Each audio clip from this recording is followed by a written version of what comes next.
Let's get things started with a pack of playing cards and a bit of psychological strategy. Do you play cards? Yeah. Then you'll be perfect. Stand right here. You get a nice round of applause for volunteering. Your name? Tom. Tom, this is a pack of 53 cards, but we'll take out the Joker for reasons that'll be obvious in a moment. So now it's 52 cards, and the reason is that every card has a mate now, which will be important as we go along. You say you play cards. What's your game? Poker. Poker, perfect. Then you can get things off to a fair poker start by shuffling the deck together. Go ahead. A professional. You can sort of push them together, otherwise it doesn't really count as a shuffle. Splendid. And in fact, I'm going to get you some assistant shufflers just to make things as fair as possible, all right? Sure. You. Could you take about a quarter of the deck and mix them up? And let's see, about a quarter of the deck for you, sir, if you do the same thing. Here. That's about reasonable enough. How is your shuffling technique? Pretty good. Pretty good? All right, then I'll give about a quarter of the deck to you. Go ahead. Okay. And lastly, but not leastly, shuffle them up again. So now 5 people have actually been involved in shuffling this deck. When you're satisfied they're mixed, I'll take them back. Good. Great. Oh, she wants to do a little extra. That's all right.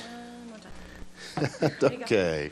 Now, here's the way it works. I've got a situation here where everything is completely mixed up by various people. I'm going to turn my back, and you will take any one of the 4, okay?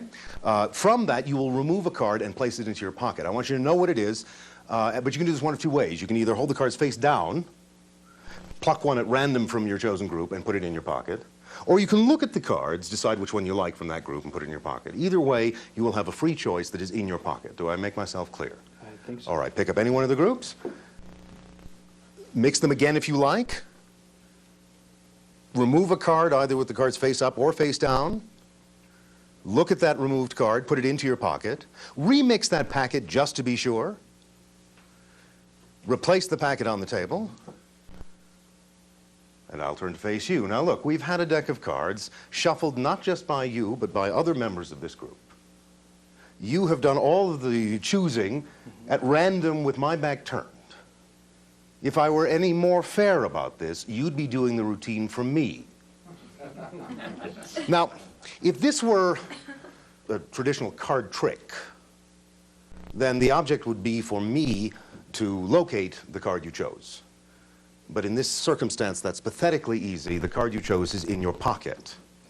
Yes. So instead, we're going to deal with the mate of your card. That's the reason we got rid of the Joker, because every card in the deck has a mate. So if, for example, if you chose the Ace of Spades, and if you did, say so now, and we'll end the routine quickly. Nope.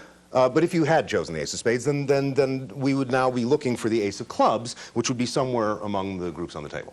So you understand the game at work. Whatever the card you took, we're going to be trying to find the mate of that card, the card of the same color and value. Now, do you happen to know which of these 4 groups contains the mate of the card in your pocket? Not in this. Well, if you don't know, then clearly I cannot know, and that's what makes the thing so fascinating, or at least in theory. Let me do this. I will show you these piles one at a time, and you look as I fan them to you. If you see the mate of your card, I don't want you to say anything. I just want you to think yes, you see. And if you don't see the mate, I want you to think no. But do this all silently, and we'll see if I can in some way or other try and give you a sense of whether the mate is there. You're thinking no. Correct. Correct. So the mate of your card is not among this group. All right. In real-world terms, that's an applause cue, but we'll move on. No, they're not sure. Look at this group, and again, if you see the mate, say yes, but do it mentally, and if I'm getting a no. Correct. It's also not here. Okay, let's give this group a shot. Whoa, that was a loud yes. Not perhaps loud to you, but to those of us with the proper training. Did you? Yeah, it's one of these, somewhere in here. So I will divide the cards in this set into red and black, and all you do is think red or black as to which group is the correct one. Don't look at the groups, look at me. Thank you. We're sticking with the reds, yes? Okay, so I will divide these into hearts and well, there's only one diamond in this particular group. That's going to make it too easy. Let's divide them into odd and even, all right? That'll be a little, yeah, that's about half and half. So here we are, odd and even, and that was good. It's in the even group. Yes. Let's do it into high and low. These are the big ones. These are the small ones, and you've got, all right, and we're down to 2. One of these should be the right one. The question is which. Don't say anything. Just think of which it is. Yeah, okay. I'm not going to, don't say anything. Just don't show you this one. And I'm going to show you this one. So it should, yeah, okay, I think I'm in business. Give me the card from your pocket, please. And the card is the 8 of diamonds. So if I have done what I set out to do, the card that I am holding here should be the 8 of hearts. 8 of hearts. Wow. Whoa!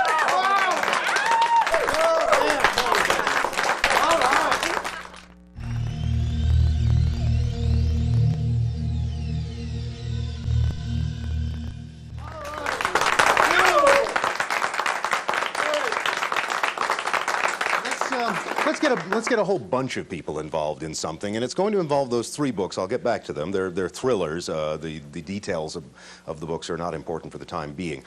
Each of them runs just over 400 pages. So would you do me a favor, and would you think of a number? Don't say it, but think of a number anywhere from 1 to 400. We'll make that the limit. Fair enough? Have you got one? Yep. Would you think of one also? Would you do the same? And you and you. That'll be enough. Okay? Now, on one of my business cards, would you just write your number there, leave enough room for them to add their numbers underneath, all right? So write whatever your number is. You don't show it around, and certainly not to me. And when you've done that, hand that over to the lady next to you, and if you would write yours, and we'll carry on down. While we're doing that, gentlemen, here, your name? Dean. Dean, 3 books. Would you do me a favor and grab one and pick it up? Hold it with your right hand. Grab one with your left hand, please, right now. And you can see that they're quite different books. I don't know if you've read either of them. Have you? No, I have not. All right. Is there one that stands out to you? All right, that's the one we'll use. Put that back. What have you got there? It's Lawrence Sanders. Yeah, it's one of the best sellers from a few years back. We're almost done with our numbers. Now, there are about 400 pages in that book. You can actually take a look and see it should be past the 400 mark. And as far as I know, we have 5 different numbers. If 2 of you thought of the same number, well, that's sort of a bonus effect on this routine. I'm going to show you the numbers. I'm going to hold them so I can't see them. Right. So you will pick one of their numbers. Okay.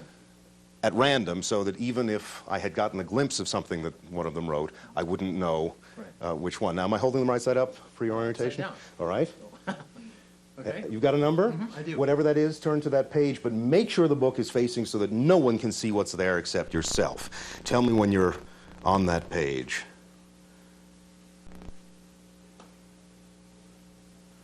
I am on that. Okay. Say nothing out loud. To yourself, read the first sentence or two, whatever the first phrase or sentence is on that page. Don't say anything out loud, but read it, and hopefully it's something that we can make some sort of imagery out of. Don't say anything out loud. Just, are you set? Mm-hmm. Okay, let me see if I can get some sort of a sense about this. It's a little abstract. Would have been nicer if it was something a little more straightforward. This is a little bit roundabout, but I think I can make it make sense, at least the sense of the imagery I'm getting. Look at me.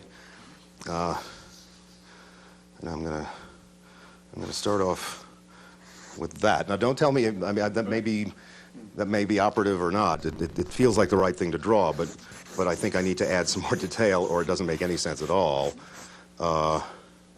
So,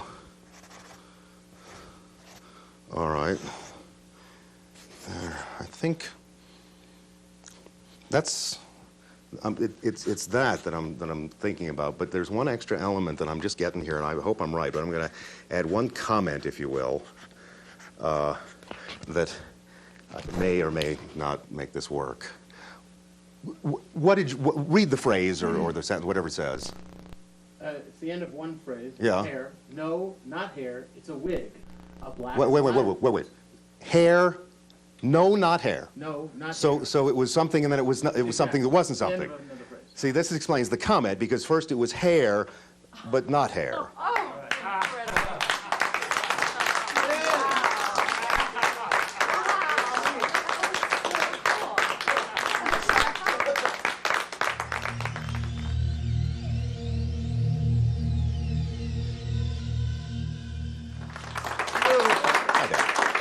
And your name is? Serena. Serena, you and I are going to try and experiment in sort of cross purposes, and it involves this deck of playing cards, and I'm going to try to send the name of a playing card to you, from my mind to yours, and at the same time, you are going to try and send a card from your mind into mine.